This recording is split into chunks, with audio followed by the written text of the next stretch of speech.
Is it going? Mom! No.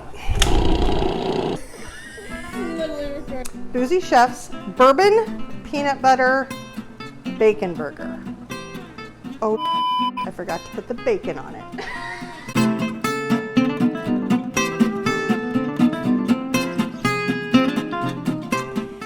Hi everybody, I'm Gail Kurpgeweit. I'm the Boozy Chef, and I'm here today to share with you my recipe for bourbon peanut butter bacon burgers. They're super delicious. I think you're gonna love them.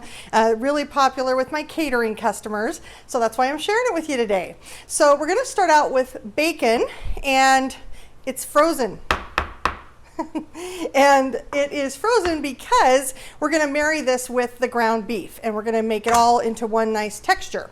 But before we do that, if we're gonna put this through the food processor, if it is thawed bacon, it can get pretty stringy. So by freezing it first and sticking it into the food processor as a frozen product, then it will marry really nicely and you won't get the stringiness. So first thing I'm gonna do is kind of cut it up and have a little bit smaller, because it is pretty hard for the food processor to handle this frozen meat. So, and maybe for me to handle the lid of my food processor. So anyway, I'm putting this in here. It's gonna get really loud, and you know, that's okay. So here we go. So now that this is done, I'm gonna take this hamburger. You can see that it's really finely ground up. And what we're gonna do is we're gonna add this to the hamburger. And I have a pound of ground Angus beef over here. Now we're gonna start adding our other ingredients. We're first gonna add some cream. This is just heavy whipping cream. Then we're gonna add a mixture of, this is Worcestershire, soy, fish sauce, and a little bit of cayenne pepper sauce for some heat. If you don't have the cayenne pepper sauce, you can use just regular cayenne pepper, but I feel like this gives it a lot more punch. Then we're gonna put in a whole egg to bind it all up together so it'll make good patties. One little tip there, if you're making the patties and they're not holding together, then you can just go ahead and add one more egg. That won't hurt anything at all. Sometimes it just depends on how much moisture is in your meat. Sometimes it wants you need a little bit more egg. Then we have some crushed garlic. We have some finely chopped fresh rosemary. That's gonna give it some nice aromatics. And then here we have this maple whiskey, and it is a Jim Beam product. I absolutely love it. It is bourbon whiskey, and then it's got a little maple flavoring to it. I'm gonna add that in. And then we're gonna add salt and pepper. And this is pre-measured, but I am gonna taste it before I start cooking these to make sure I have enough salt and pepper. And then one of the ingredients that needs to go in is this, a little bit of fresh onion. And it's only about just a few tablespoons for this recipe. So we're gonna go ahead and just shred it in. The reason we're doing that and shredding it instead of cutting it is because I wanna release that moisture in the onion. What that's gonna do is it's gonna add more moisture to our burgers, and we're gonna go ahead and get all that flavor in there that we want. So you can measure it out if you like. I put the measurements in with the recipe, but you don't have to. Basically, it's about a quarter. It depends on how much you're making, but for a pound of beef, pound of bacon, it's going to be about a fourth of an onion. So about 3 tablespoons. I'm just going to shred that in, and you're good to go. Okay, so now that all these ingredients are together, we're going to just start mixing it with our hands, make it nice and mixed up really well so it's super consistent. Okay, so this is the consistency that you should see. It's going to be mixed up really well. You're going to see the fatty bits from the bacon. Depending on what kind of bacon you're using, sometimes it'll have a different color to it. But really, that's what it is. It just becomes one mixture. Okay, so one of the things that I like to do before I patty up all these burgers is I like to go ahead and taste it and make sure that the salt and pepper is right and all of that. So I just cooked up a little piece right about here, and then I'll go ahead and taste it and find out if I need to add anything to my mixture. It's really good. No more salt needed.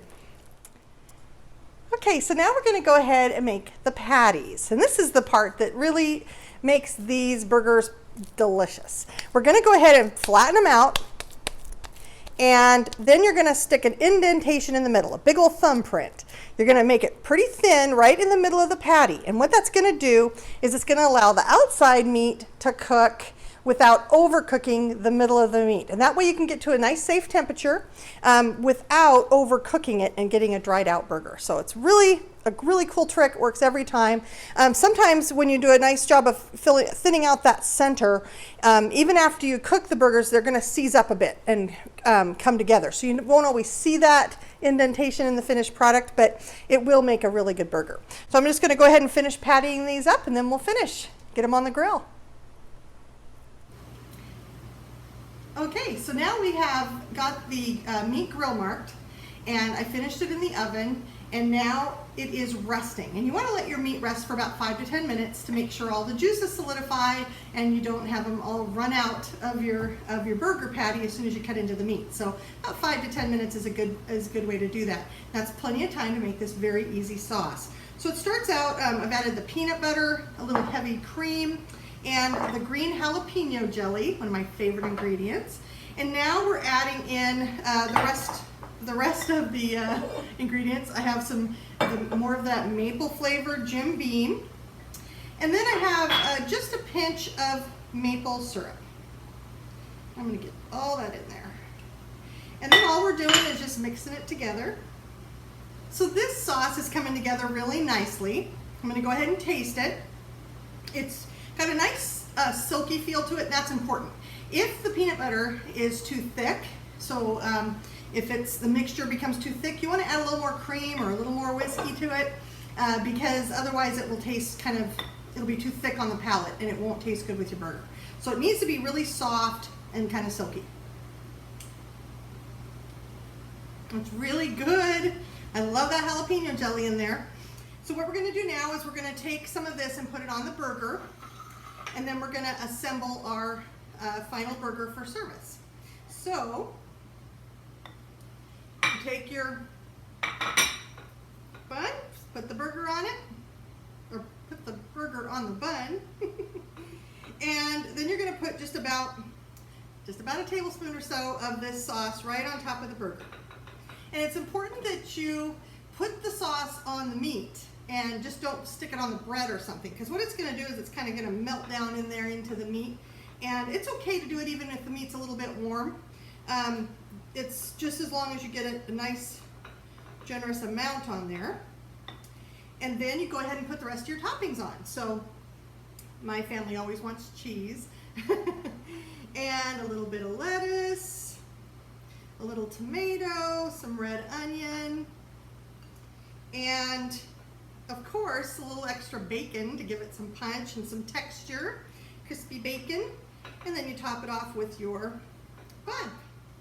Put a pick in it, and there you have it. The bourbon peanut butter bacon burger from the Boozy Chef.